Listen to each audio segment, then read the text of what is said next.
clase de español de sexto grado. Yo soy el profesor Juan. Bienvenidos y bienvenidas a este curso. Hoy vamos a hablar de un tema muy interesante. Vamos a hablar de los recientes cambios ortográficos en el idioma español. Tú te preguntarás, ¿cómo es eso? ¿Hay cambios en la ortografía del español? Sí, y son muy recientes. En el año 2010, finalizando el año 2010, se generaron algunos cambios en la lengua española. Primero, debo explicarte que la lengua española, como toda lengua, como todo idioma, es un ser vivo, es un ente que va evolucionando, va cambiando debido a las influencias que la misma comunidad hablante y las influencias de otras lenguas extranjeras, más la influencia al desarrollo de la tecnología, va generando que éste se vaya transformando tanto en su expresión oral y en su escritura, es decir, en su ortografía. Pero ¿quién se encarga de que esta normativa se rija? Pues es lo que tenemos aquí, la RAE, las siglas de la Real Academia Española. ¿Qué es la Real Academia Española? Es una institución que se creó en 1713, cuyo propósito fue fijar las voces y vocablos de la lengua castellana en su mayor propiedad, elegancia y pureza. Eso está tomado textualmente, es decir, tratar de que el idioma español no se modifique y que lo que quede fijo, lo que quede pautado o normado, sea lo más elegante, lo más propio y lo más puro.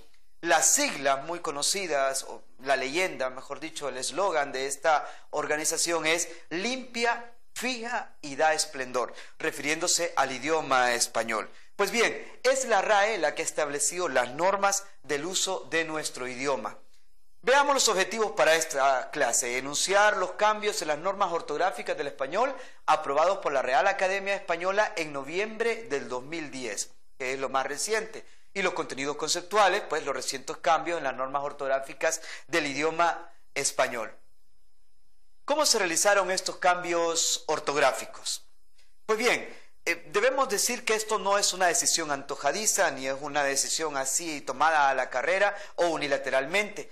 Desde 2008 se están reuniendo todas las academias de las lenguas de los diferentes países hispanohablantes, es decir, de los países que hablamos español, toda la gran parte de Latinoamérica junto con España. En Honduras hay una academia hondureña de la lengua que es la que se encarga de recopilar y de normar los usos que se dan en nuestro español de Honduras y los presenta ante la convención, ante la asamblea de todas las academias para que éstas tomen decisiones entre lo que se debe y lo que no se debe aceptar según sus propias decisiones. Pues estas decisiones empezaron a tomarse en el 2008 y fue hasta el 2010, como lo vemos aquí, en Guadalajara, México, que se da el 29 de noviembre la Feria del Libro de Guadalajara, en donde se aprobó la normativa que va a regir el idioma español y que ya es aplicable y que aparecerá en el diccionario de la nueva ortografía española.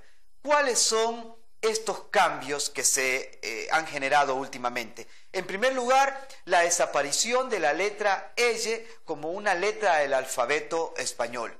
Hasta antes del 2010, la L era considerada una letra, pero a partir de ahora la L se considera un dígrafo, es decir, una expresión gráfica de un sonido que está formado por dos letras, por dos L's.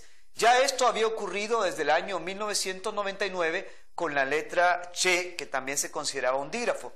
Por lo tanto, a partir de ahora, tanto la Ch como la L ya no se consideran letras del alfabeto, sino dígrafo. Así que nuestro alfabeto tiene ahora 27 letras y ningún dígrafo. Ese es el primer cambio, es uno de los más sencillos, es fácil recordarlo. A partir de ahora los diccionarios ya no tendrán la letra L, sino que en la letra L vas a encontrar todas las palabras que empiezan con L, como llama, como lluvia, como lleno, por ejemplo. Ahora vamos a ver otras. Seguramente has conocido una regla, te la has aprendido en clase, que dice que todas las palabras monosílabas no llevan tilde. Palabras como fe, palabras como luz, palabras como sol, palabras como va, no llevan tilde, salvo que esta palabra tenga otro significado. En ese caso se aplica la tilde diacrítica, pero ese es otro tema de estudio. Pues bien, algunas de esas palabras monosílabas habían sobrevivido. ¿Cuáles son esas palabras que antes tenían tilde y que ahora no la llevan según la normativa. La palabra guión, la palabra sion, la palabra truán. Son palabras que mantenían la tilde que ahora no la llevan. Además de los verbos fie, del verbo fiar, riáis, de reír, y huí, del verbo huir, que se acostumbraban a tildar, pero de ahora en adelante va a cumplir con la normativa ortográfica general. Ningún monosílabo lleva tilde, al menos que tenga doble significado o doble función gramatical. Tenemos también esta otra normativa. Antes nos habían indicado que cuando escribiéramos la palabra O entre dos cifras numéricas debíamos tildarla. Esto para que la letra O no se confundiera con una cifra 0. Es decir, 4 o 5 se podía confundir con la cifra 405. Entonces debíamos tildarla.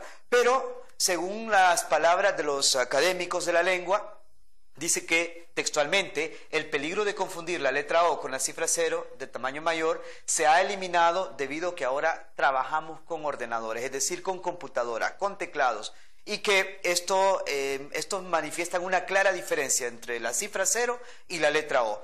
Debo decir que dentro de los usuarios de la lengua española esta regla es de la que ha causado más controversia, más conflicto, porque muchos usuarios dicen, bueno, pero no siempre escribimos con teclado, no siempre escribimos en computadoras, muchas veces escribimos a mano, la gran mayoría de las veces diría yo, y eso debió mantenerse.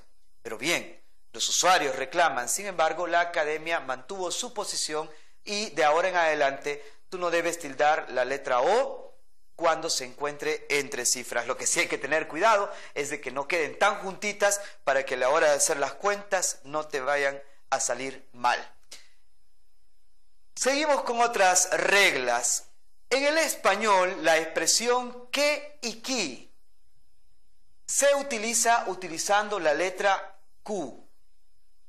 Q, U, E para qué, como en la palabra queso, y Q, U, I para aquí en la palabra quiso, por ejemplo.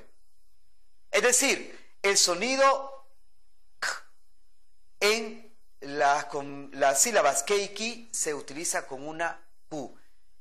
Y por lo tanto, algunas palabras que antes se escribían con Q, como Irak, como Qatar, como quórum, que no cumple con esta regla que y qui, ya no se escribirán de esa manera. Te lo voy a plantear de una manera más simple. La letra Q solo se utiliza en que y qui. No hay otra palabra, no hay otra función de esta letra, solo en las sílabas que y qui. Por lo tanto, estas palabras que llevaban Q ya no las llevarán. ¿Cómo se escribirán ahora? Pues como te las presento a continuación. Ahora Irak se escribirá como su nombre original con la letra K, ya no se escribirá con la letra Q. También tenemos la palabra Qatar y una palabra muy conocida que seguramente era segura en las pruebas de ortografía, la palabra quórum, que se escribía con Q, pero ahora se escribirá con la letra C y siempre manteniendo la tilde, puesto que se trata de una palabra grave que termina en la letra M. Esta regla no la olvides. Continuamos con otra. Los nombres geográficos y localidades. Los términos genéricos que se anteponen a los nombres propios se escribirán con letra minúscula. Por ejemplo, el Golfo de Fonseca. Si visitamos el Golfo de Fonseca y vamos a pasar un verano, un fin de semana por ahí, vamos a escribir la palabra Golfo con G minúscula y el nombre propio con F mayúscula. Y igual puede ser una localidad como el Parque La Leona, por ejemplo, que lo tenemos con P minúscula y el nombre propio La Leona con letras mayúsculas. Esta también, sobre todo la que se refiere a los nombres geográficos, ha causado alguna controversia e inquietudes por parte de los hablantes. Continuamos. Los prefijos ex y pro, sobre todo el prefijo ex, antes se consideraba un adjetivo, se consideraba que como adjetivo que no tenía ni género ni número, debía escribirse separado. Por ejemplo, las palabras ex marido, ex esposo, ex director, ex alumno, etc. Sin embargo, ahora se considera que los prefijos ex y pro son un prefijo como todos los demás y que deben cumplir con la regla general. ¿Cuál es esta regla general? Que se escribirán unidos a la base cuando sea una palabra simple y separados cuando sea una expresión compuesta. Por ejemplo, si encontramos la palabra exfutbolista, como en este caso, tenemos a un jugador de un equipo muy reconocido en Honduras que ya no juega, que ahora se dedica a otras actividades dentro del ámbito nacional, entonces la palabra irá junta a la raíz, exfutbolista, el prefijo ex. En tanto, si se trata de un nombre compuesto, como en este caso el título mundial de boxeo, un campeón mundial, entonces la palabra se escribirá de manera separada, ex campeón mundial. Te puedo dar otro ejemplo. Si nos referimos, por ejemplo, al expresidente de una institución, podemos escribirlo juntos. Si nos referimos al expresidente de la República, entonces ya estamos hablando de un cargo, de un título, y en ese caso también se escribirá de manera separada.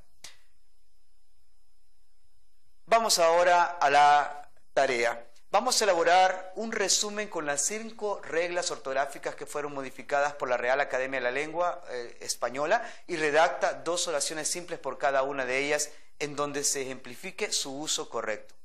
Resumimos, 5 reglas y por cada una de ellas 2 oraciones en donde ejemplifiquemos el uso correcto, los nuevos usos que se están aplicando en el idioma español. Pues bien, hemos terminado por hoy. Enunciamos 5 normas ortográficas que fueron modificadas en el idioma español y aprobadas recientemente por la Real Academia Española. Y por último, los contenidos conceptuales, recientes cambios de las normas ortográficas en el idioma español. Espero que te haya quedado claro. Sería bueno dar una revisada al final para reafirmar los conocimientos. Nos vemos hasta la próxima.